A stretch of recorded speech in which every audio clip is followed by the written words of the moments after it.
Students, पिछले video में हमने वाक्य के बारे में जाना, वर्ण के बारे में जाना, शब्द के बारे में जाना, वाक्य की विशेषता के बारे में जाना, वाक्य के तत्व के बारे में जाना। हमने वाक्य के अंग जाने कि वाक्य के कितने अंग हैं, उद्देश्य और विधेय। दो अंग हैं वाक्य के, उद्देश्य और विधेय।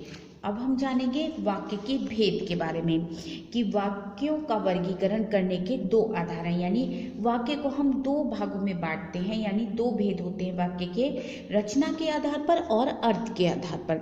रचना के आधार पर और अर्थ के आधार पर। पहला भेद हम पढ़ेंगे वाक्य का रचना के आधार पर। रचना के आधार पर वाक्य के तीन भेद होते हैं, यानी कोई भी वाक्य है उन वाक्यों को हम दो प्रकार के वाक्य मानते हैं कि वाक्य के दो भेद होते हैं। पहला रचना के आधार पर और फिर हम उसको बांटते हैं अर्थ के आधार पर। रचना के आधार पर वाक्य के तीन भेद होते हैं, सरल, संयुक्त और मिश्र वाक्य। सरल वाक्यों को साधारण वाक्य भी कहते हैं, संयुक्त वाक्य और मिश्र वाक्य को मिश्रित वाक्य भी कहते हैं। आगे देखते हैं रचना के आधार पर वाक्य के पहला भेद, सरल वाक्य। जिन वाक्यों में केवल एक प्रधान क्रिया होती है उसे सरल वाक्य कहते हैं। इन वाक्यों में अन्य कोई क्रिया होती भी नहीं। अगर होती है तो उसे पूर्वकालीन क्रिया या सहायक क्रिया के रूप में काम करती है। अगर इस वाक्य की विशेषता यही है कि इसमें एक क्रिया दी होती है। अगर दो क्रिया होती है तो उस वाक्य की वो जो पहली क्रिया होती है वो पहले पूर्व क्रिया कहलाती है, यानी वो पहले से कर चुका होता है करता, या वो अलग अलग क्रिया होती है। एक पूर्वकालीन क्रिया होती है और एक प्रधान क्रिया। जैसे हम उदाहरण के से स्पष्ट करते हैं, बच्चे फुटबॉल खेल रहे हैं। बच्चे क्या हुए, कर्ता, फुटबॉल कर्म और खेल रहे हैं क्रिया। ठीक, इसमें एक ही क्रिया दी है, खेल रहे हैं। ठीक, अगर हम इसका उद्देश्य और विधेय अलग करेंगे तो उद्देश्य में क्या आ जाएगा, कर्ता, और फुटबॉल कर्म और क्रिया किस में आएगी, विधेय में। ठीक, बच्चे फुटबॉल खेल रहे हैं, इसमें साधारण वाक्य है और एक ही क्रिया दी गई है।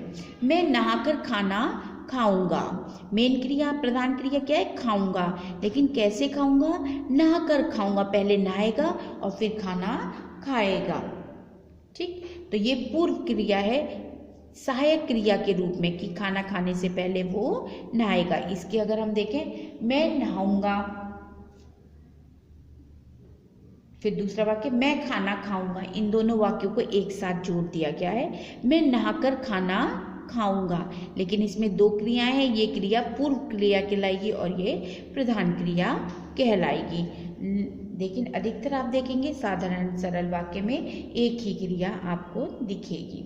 आइए अब देखते हैं रचना के आधार पर वाक्य का दूसरा भेद, संयुक्त वाक्य। जिन वाक्य में दो या दो से अधिक समान तत्व के उपवाक्य, समानाधिकरण, समुच्चय बोधक जैसे शब्दों से जुड़ते हैं वो क्या कहलाते हैं, वो संयुक्त वाक्य कहलाते हैं। जैसे दो वाक्यों को हम जोड़ते हैं लेकिन उसके लिए हम समाधिकरण या समुच्चय बोधक का प्रयोग करते हैं, अथवा जोड़कर, और जोड़कर, तथा जोड़कर हम इसका प्रयोग करते हैं। इनके बीच में जैसे दो वाक्य, आप अभी जा रहे हैं, यहाँ विराम होता, मैंने तैयारी नहीं की है। हमने इसको एक साथ जोड़ा, ये संयुक्त वाक्य हो गया जोड़ने के लिए, यानी बीच में हम और का प्रयोग करेंगे। आप अभी जा रहे हैं और मैंने तैयारी भी नहीं की है।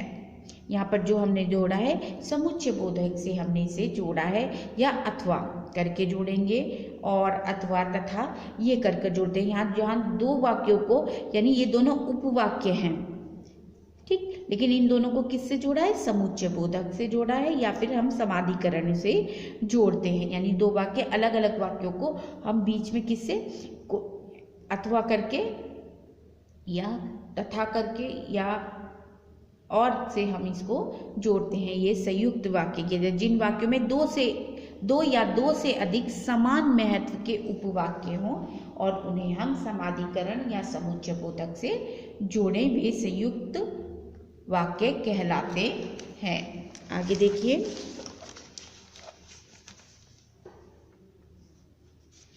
आगे आता है मिश्र वाक्य। जिन वाक्यों में एक से अधिक उपवाक्य होते हैं और उसमें एक प्रधान उपवाक्य और शेष आश्रित उपवाक्य होते हैं, वह मिश्र वाक्य कहलाते हैं। यहाँ पर एक दूसरे पर आश्रित होंगे, एक प्रधान उपवाक्य होगा और दूसरे जो वाक्य होंगे वो उस पर आश्रित होंगे। जैसे हम चाहते हैं, एक वाक्य, आज खूब बारिश हो, हमने इसे जोड़ दिया। हम चाहते हैं कि आज खूब बारिश हो, जिसे हम की से, तो से जोड़ेंगे। जब बारिश होगी तो बच्चे कागज की नाव तैराएंगे। जब बारिश होगी तो बच्चे कागज की नाव तैराएंगे, यानी बारिश होगी तभी बच्चे कागज की नाव तैराएंगे। यानी एक प्रधान वाक्य कागज की नाव तैराएंगे और दूसरा उस पर आश्रित वाक्य होगा, ठीक है, जो जिसमें एक प्रधान वाक्य होगा और शेष उस पर आश्रित होगा। बारिश होगी तो ही बच्चे कागज की नाव तैराएंगे, है ना। तो एक दूसरे पर ये डिपेंड हैं। अगर हम वैसे कहें तो जहाँ दो वाक्य की और तो से जोड़े जाएं वो मिश्र वाक्य कहलाते हैं। अब आगे हम देखते हैं, ये हमने देखा था रचना के आधार पर वाक्य के तीन भेद हैं। सरल वाक्य जिसमें एक प्रधान क्रिया होती है, संयुक्त वाक्य जिसमें दो उपवाक्य होते हैं, यानी एक दूसरे पर आश्रित भी होते हैं, वो भी कहा जा सकता है, और ये और समुच्चय बोधक और समाधिकरण से हम संयुक्त वाक्यों को जोड़ते हैं। यानी दो वाक्यों को हम समुच्चय बोधक या समाधिकरण के साथ जोड़ते हैं, जैसे और का प्रयोग कर कर, तथवा का प्रयोग कर कर, अथवा का प्रयोग कर कर, ठीक। मिश्र वाक्य में जिसमें एक से अधिक उपवाक्य होते हैं, उसमें एक प्रधान उपवाक्य होता है और शेष उस पर आश्रित होता है, जिसको हम की या तो से जोड़ते हैं। अब अर्थ के आधार पर वाक्य के भेद। अर्थ के आधार पर वाक्य के 8 भेद होते हैं। अर्थ के आधार पर वाक्य के कितने भेद होते हैं? 8 भेद। पहला जो था वो रचना के आधार पर कि हम वाक्य बना रहे हैं, हमारे वाक्य या तो साधारण होंगे, मैं घर जाता हूँ यानी साधारण वाक्य, या संयुक्त वाक्य होंगे, दो वाक्यों को हम एक साथ जोड़ देंगे। मैं बाजार जाऊंगा और वहां से फल आदि खरीद कर लाऊंगा, दो वाक्य को जोड़ दिया। मिश्रित वाक्य, मैं चाहता हूं कि तुम आज स्कूल जाओ, की से हम जोड़ेंगे, तो से हम जोड़ेंगे, ये मिश्रित वाक्य। यानी जो वाक्य हमने बनाए हैं उनकी रचना किस आधार पर हुई है। अब उन जो हमने वाक्य बनाए हैं उसको हम अर्थ के आधार पर विभाजित करते हैं कि अर्थ के आधार पर वाक्य के 8 भेद होते हैं। जैसे विधानवाचक वाक्य, इसके अंतर्गत विधानवाचक वाक्य को हम कथनात्मक, ठीक है, कथनात्मक वाक्य भी कहते हैं। विधानवाचक वाक्य को कथनात्मक वाक्य भी कहा जाता है। जिन वाक्यों में किसी बात या काम के होने का बोध हो उन्हें विधानवाचक वाक्य भी कहते हैं। किसी काम के होने का बोध हो या बात का बोध हो तो उसे विधानवाचक कहते हैं। ये साधारण से वाक्य होते हैं, जैसे मेरी सहेली है, वह मेरी सहेली है, ठीक। ये साधारण सा वाक्य, वह पढ़ रहा है, ये साधारण सा वाक्य, बिल्कुल साधारण सिंपल वाक्य वो आपके विधानवाचक वाक्य में आते हैं, यानी सिंपल सेंटेंसेस। निषेधवाचक वाक्य, जैसे ही नाम से स्पष्ट हो रहा है, निषेध माने नहीं या मना करना। जिस वाक्य में किसी बात या काम के ना करने का बोध हो उसे निषेधवाचक वाक्य कहते हैं, है ना।